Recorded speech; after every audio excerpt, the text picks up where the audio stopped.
This is CBN Newswatch. Thanks for joining us for CBN Newswatch. I'm Mark Martin. More fallout today from a huge college admissions scam. The Department of Justice says it's the biggest one it has ever prosecuted, with 33 parents accused of paying $25 million in bribes. One of those parents, actress Lachlan, turned herself into the FBI this morning. Our Heather Sells is in the newsroom with more. Heather.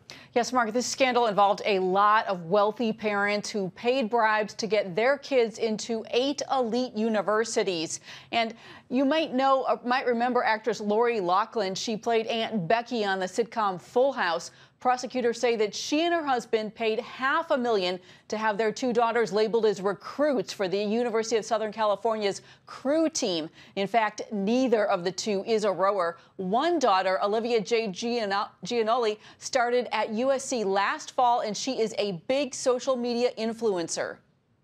To know that there's people who are just scamming their way in is really upsetting, especially when it's someone that I've looked up to on YouTube for so many years as like a role model. To be honest, it's awful. It's sort of a disrespect to my hard work that I put in, because, I mean, just because you're rich doesn't mean you can do whatever you want, right?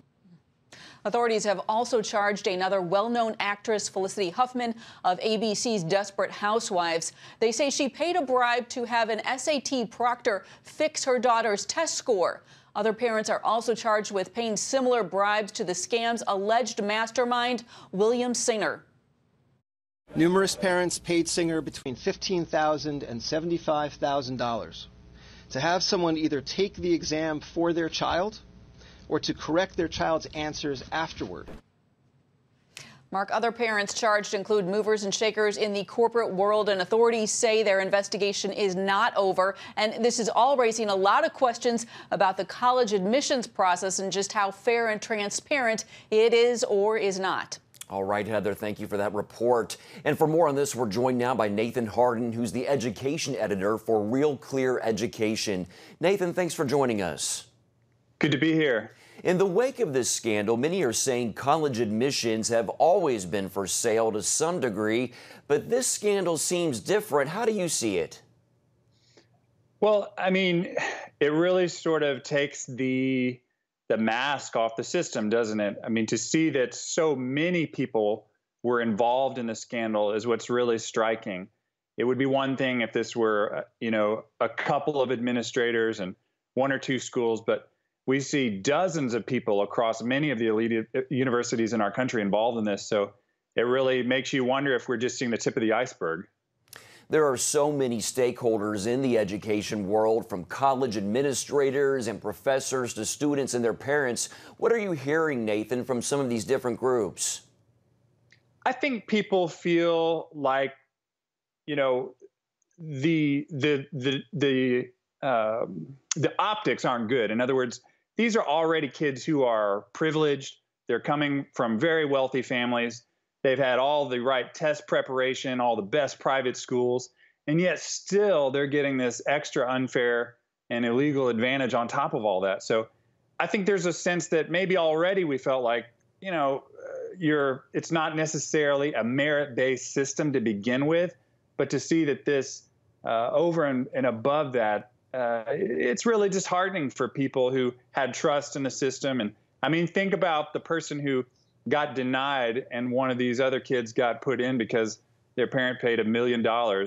It's just disheartening. What do you think is going to happen next as the investigation unfolds? Do you think it might lead to increased scrutiny when it comes to college admissions and maybe even possible reform? Well, I mean, first of all, a lot of people are going to lose their jobs if they haven't already. But I do think this raises the question of what are the standards that these schools are using to begin with. There are so many other factors, extracurriculars, and are you on? Is it really that important that you're on the rowing team to begin with? Should that be, an advantage for getting into college? And if you go to Australia, for instance, they have a much more transparent merit-based system. It's purely based on your academic record. And so all of these wild card factors about, your grandpa gave $2 million to name a building after you, or, you those are eliminated in that system. So I think there could be a call for more transparency and a more straightforward system of standards for entrance into these schools. At the root of this scam is parents who desperately wanted their kids to get into elite schools. You went to Yale as a student, so you understand some of this world.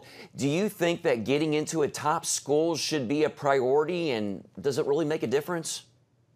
Look, parents are putting too much emphasis on the brand name of these schools, and it's really a sad story to think, these people could be facing jail time over, this obsession. And we all understand we want the best for our kids, but building good character is so much more important than, the name of the school that you get into. And, what is the message that these parents were sending their kids, that it's okay to cheat to get ahead? I think that it's a time for all of us to really, re-examine our priorities, if you would. Okay, Nathan Harden with Real Clear Education. Thank you for your time today, sir. Yeah, good to be here.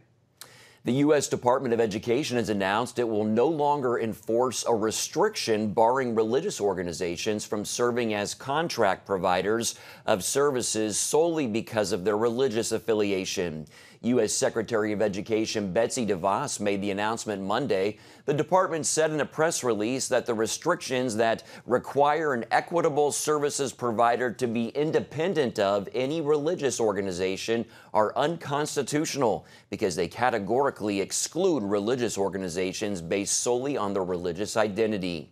This comes from a 2017 ruling by the U.S. Supreme Court involving a church-run preschool in Missouri that stated that the government cannot exclude churches and other faith-based organizations from a secular government program simply because of their religious identity. Mounting pressure on the Federal Aviation Administration and Boeing to ground its 737 MAX 8 airliners after the deadly crash in Ethiopia. Several countries are grounding the jets or closing their airspace to the planes. But so far, the U.S. has not made that decision. Here's Charlene Aaron. The FAA facing growing criticism for not grounding Boeing's 737 MAX 8 jets after the Ethiopian Airlines crash. The FAA saying there's no basis to order grounding. U.S. carriers Southwest and American are still using the jet, but the list of countries banning it continues to grow. Hong Kong recently joined France, the UK, China, Australia, Germany, and several other countries, no longer allowing the jet to fly in their airspace. In the U.S., lawmakers calling for the FAA to act. The 737 MAX 8 should be immediately grounded until the FAA can assure us that they are safe. Well, I think out of an abundance of caution and frankly common sense, it makes sense to ground an aircraft that's been involved in two very tragic accidents in only 6 months. Flight 302 crashed Sunday morning shortly after takeoff from the Ethiopian capital of Addis Ababa, killing all 157 passengers and crew on board. The crash follows a similar one of a Lion Air jet of the same model in Indonesian seas last year, killing 189. Boeing is sending a technical team to the crash site to help Ethiopian and U.S. investigators determine the cause of the crash. The plane's black box has been recovered, but it's damaged, and the Ethiopians will have to send it to another country to access the information. It could take days. If there's a problem with the airplane, the world needs to know now. At least 2 U.S. pilots have complained about the planes in the past, saying that an automated system seemed to cause their Boeing 737 MAX planes to tilt down suddenly. They recovered after disconnecting the autopilot. President Trump has spoken with Boeing's CEO, who said he is absolutely confident in the safety of the airplanes. Charlene Aaron, CBN News. Venezuela's opposition leader Juan Guaido addressed a peaceful crowd in Caracas Tuesday afternoon, saying that as an engineer, he could fix the country's electrical problem. Guaido, who's trying to oust President Nicolas Maduro and hold elections, blames corruption and incompetence for nearly a week of nationwide blackouts. The outages have deprived citizens of not just electricity, but also water and communications. Venezuela's chief prosecutor announced Tuesday that Guaido is being investigated for allegedly sabotaging the national power grid. The U.S. is dismissing accusations that it triggered the power crisis with a cyber attack. The most senior Catholic to be convicted of child sex abuse was sentenced in an Australian court today. Cardinal George Pell was sentenced to 6 years in prison for molesting, that is, 2 choir boys in a Melbourne cathedral more than 20 years ago. Pope Francis's former finance minister had been convicted by a unanimous jury verdict in December. A court order had suppressed media reporting the news until last month. Today is a victory for not just Australians but globally, because today we sent a message that our children are important and their lives matter, and in the future we create good people by treating them well. And these people who call themselves the good and the just have deceived not just us as children, but our entire society. No more. The 77-year-old denies the allegations and will appeal his convictions in a court of appeal on June 5th. Coming up, a big win for pro-lifers in Ohio. What a new ruling could mean for the abortion industry in that state. CBN presents The I Wills of God, your path to overcoming fear and anxiety. We're going to talk about some of the incredible promises God has made to His children. In Pat Robertson's newest teaching, you'll discover the I Wills of God. I will rescue him, protect him, answer him, be with him in trouble, deliver him, honor him, satisfy him with long life, show him my salvation, and see amazing stories of God's promises in action. What I felt was loved and treasured. God spared my life twice in 3 days. The good Lord had given me a second chance. Break free from stress and despair. The Lord doesn't want you to live in fear, but to know the rewards given to those who love God. Call 1-800-700-7000 or visit CBN.com. The I Wills of God, your path to overcoming fear and anxiety. Hello, I'm Terry Newsom. Did you know there are more than 148 million orphans in the world today? 148 million. But it was 3 little girls that taught me about the plight of orphans. My husband and I spent nearly a month immersed in the daily activities of a Ukrainian orphanage as we waited to adopt 3 sisters. I saw firsthand the utter loneliness, the pain of rejection, and the overwhelming desire to be loved. That experience changed me forever. And out of it grew a ministry from my heart called Orphans Promise. Today, we're helping orphans and vulnerable children in more than 50 countries worldwide. Thousands of children are now in safe homes. They're being educated, and they're learning life skills. I'm asking you to join with me and become family to these children. Will you call the number on your screen right now? Because every child deserves a chance to be happy. A federal appeals court upheld an Ohio pro-life law on Tuesday declining public funding for Planned Parenthood. The ruling overturned House Bill 294, which was signed into law in 2016, and blocked the state from stripping about $1.5 million of annual support from the clinics. Tuesday's ruling refused Planned Parenthood any financial help that the organization receives through the state's health programs. The legislation also rejects funds from entities that either endorse or carry out abortions. And joining us now with more on the case from Alliance Defending Freedom is Kevin Thoreau. Kevin, what are the chances the ruling gets appealed and heads to the Supreme Court? Oh, well, there's certainly a good chance that it will be appealed. Whether or not the Supreme Court takes it or not is a different issue. They don't take many of these cases, and this is a situation where the state has the right to control its own funds and not allow abortion providers, especially ones like Planned Parenthood, who are much criticized because of their fraudulent behavior over the years. If it does make it to the Supreme Court, what do you think would happen? Well, it's difficult to predict, but I think there is some Supreme Court precedent says that the government doesn't have to fund abortion. There's a Supreme Court case right on point when the federal government didn't want to fund abortion. So certainly states like Ohio who don't want to allow abortion abortionists to participate and them use tax money to pay for abortions, they have a constitutional right to do so. It's a pretty big win for pro-lifers. Should we expect to see more laws like this one in other states? Absolutely. There are many states across the country that are doing their best to not allow Planned Parenthood to get government funds so that they continue their abortion agenda, and it's become more radical. You see that in New York, you see that in Virginia, and just the past couple of weeks, Illinois. Texas is also battling against Planned Parenthood to make sure that they don't have to fund abortions. Let's talk a little bit more about what's going on across the country. What's the next step in the fight for life? Well, there are numerous cases. Right now, there are a couple cases pending before the Supreme Court, one out of Indiana where Indiana prohibits abortion because the baby is disabled or because of the race or the sex of the unborn child. And the Seventh Circuit Court of Appeals upheld that. But the Supreme Court could take that and upheld the right of Indiana to do what we do in every other aspect of society, and that is not allow discrimination against people, even though they haven't been born yet.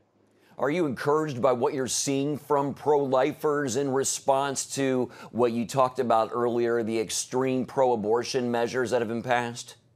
We really are. You see the states that feel threatened by the gains that pro-lifers have made, not only in the courts, but also in the courtroom of public opinion, that many young people now are pro-life and because they can't deny the science that this is an unborn baby. It's a fully separate human entity from the point of conception. And we're winning on the science, and the hardline pro-abortionists are threatened by that.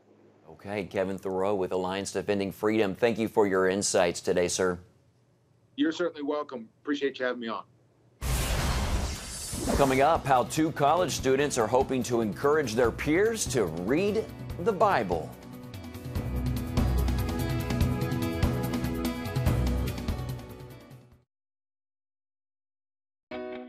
Parents, the Superbook Bible app is a great way to get your child reading the Bible, because in today's busy world, we can use some help. The free Superbook Bible app has fun stuff your kids will love. They'll have a blast learning the Bible, playing great games, watching cool videos, discovering heroes in the Bible. They'll have fun while they learn God's Word. The Superbook Kids Bible app, available now. Life. It's meant to be lived fully.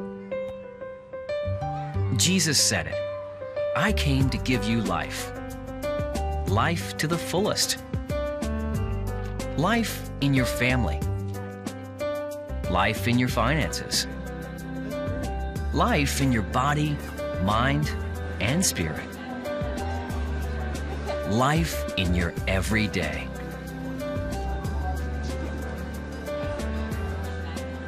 At CBN.com, we're taking what Jesus said seriously.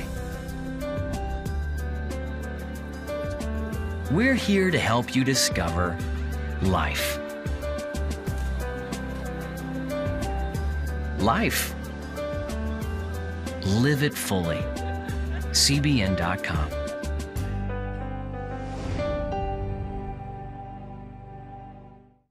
Discover the I wills of God. I will rescue him, protect him, answer him, be with him in trouble, deliver him, honor him, satisfy him with long life, show him my salvation. What I felt was loved and treasured. God spared my life twice in 3 days. The good Lord had given me a second chance. Call 1-800-700-7000 or visit CBN.com. The I wills of God, the latest teaching from Pat Robertson. Welcome back. A pair of college students have created a Bible made for millennials and made by millennials. They were involved in the campus ministry InterVarsity Christian Fellowship at the University of Southern California. They saw an opportunity to redesign the Bible for today's visually centric culture. CBN's Wendy Griffith spoke with Brian Chung of Alabaster Company earlier today.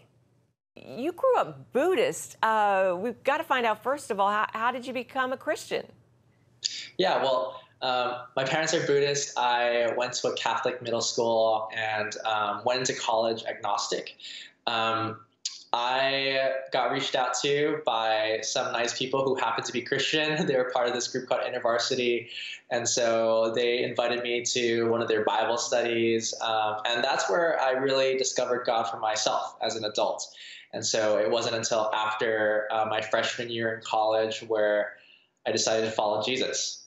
What happened when you received your first Bible? When I received my first Bible, I was a little intimidated. I didn't know where to begin. I really wanted to dive into the Gospels, but that's sort of buried within the Bible. I flipped through the couple of pages and it had some background, it had some information about the translation. And so for me, as someone that was new to faith, as someone that was a designer, I thought, could this be done differently? So it sounds like you were the perfect person to redesign the Bible for this Instagram generation using imagery. Tell us about that. Yeah, so we were inspired by this book that said that each generation has a spiritual question that they ask that points them to Jesus. In the past, it's been what is true, what is real, what is good. And the author makes a prediction that we're moving into a generation where we're asking the question, what is beautiful? And we found that just to be true. We're constantly on our phones, consuming media through Instagram, through Facebook. We judge a company by the beauty of their website. We love restaurants that are designed well. And so we thought, what would it look like to turn an already beautiful story, the story of Jesus, into also just a beautiful reading experience. And so we thought about everything from how does the paper feel? How does the cover feel? How does it flip between your hands? How can we integrate negative space for a more breathable experience for the reader? I love it. Well, what's the mission of the new Bible? Of course, you mentioned some of that, but what do you hope to see happen with it? One of our biggest goals is to show that beauty is important in our understanding of who God is. As both Brian and I, the co-founders, we were really interested in sort of the intersection of art and faith. In the past, in the church, art has played a very strong and high role with the Renaissance paintings, with stained glass windows, and we wanted to put art again at the forefront of showing the world how beautiful God is. Oh, sorry to interrupt. I just want to interject that your co-founder's name is also Brian Chung, spelled a little bit differently than your name. Yes. That's amazing. Yes. That's a little, God has a sense of humor, right? I'm with an I, he's Brian with a Y.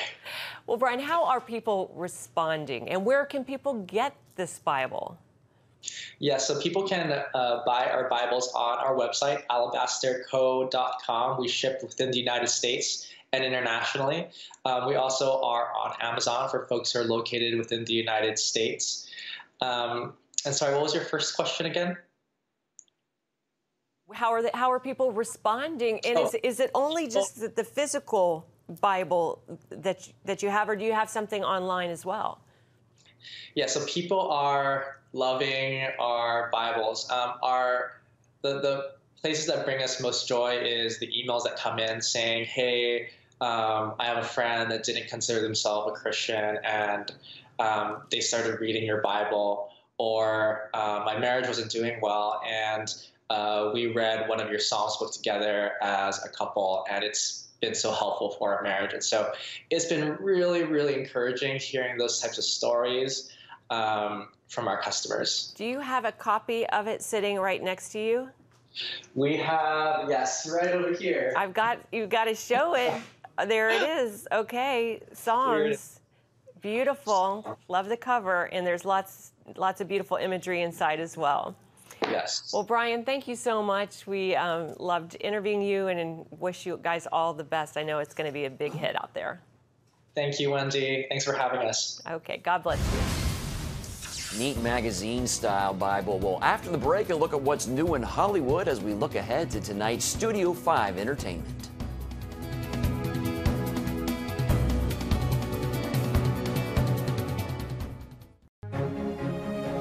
When you give, smiles grow bigger. When you care, homes are happier. When you comfort, the hurt goes away. When we all come together to love, miracles happen. Hello, I'm Terry Newsom. Did you know there are more than 148 million orphans in the world today? 148 million. But it was 3 little girls that taught me about the plight of orphans. My husband and I spent nearly a month immersed in the daily activities of a Ukrainian orphanage as we waited to adopt 3 sisters. I saw firsthand the utter loneliness, the pain of rejection, and the overwhelming desire to be loved. That experience changed me forever. And out of it grew a ministry from my heart called Orphans Promise. Today, we're helping orphans and vulnerable children in more than 50 countries worldwide. Thousands of children are now in safe homes. They're being educated, and they're learning life skills. I'm asking you to join with me and become family to these children. Will you call the number on your screen right now? Because every child deserves a chance to be happy. Hello? Is this thing on? Hey, kids, do you love games? And do you love discovering things? Well, do ya? Then you're gonna love this. It's the new free Superbook Kids Bible app. You can play games, watch videos, find answers to your questions, and a whole lot more. The new Superbook Kids Bible app. Free downloads available on iTunes and Google Play now. Thanks for staying with us. March is Brain Injury Awareness Month, and right now more than 5 million Americans live with a disability related to traumatic brain injury. Studio 5 is taking a closer look at the issue through the eyes of an up-and-coming recording artist. Singer Christabel Braden returns to Studio 5. Got a lot on my mind, don't know what to say, and I know you know what I'm thinking anyway, so I'm just gonna start with hello. This time as an author. Tell me about what made you decide that you needed to sit down and pen a journal for people to get. So I thought it was just going to be a 7-day PDF off my website. That was my original goal. I was just going to write a 7-day devotional, free PDF on my website.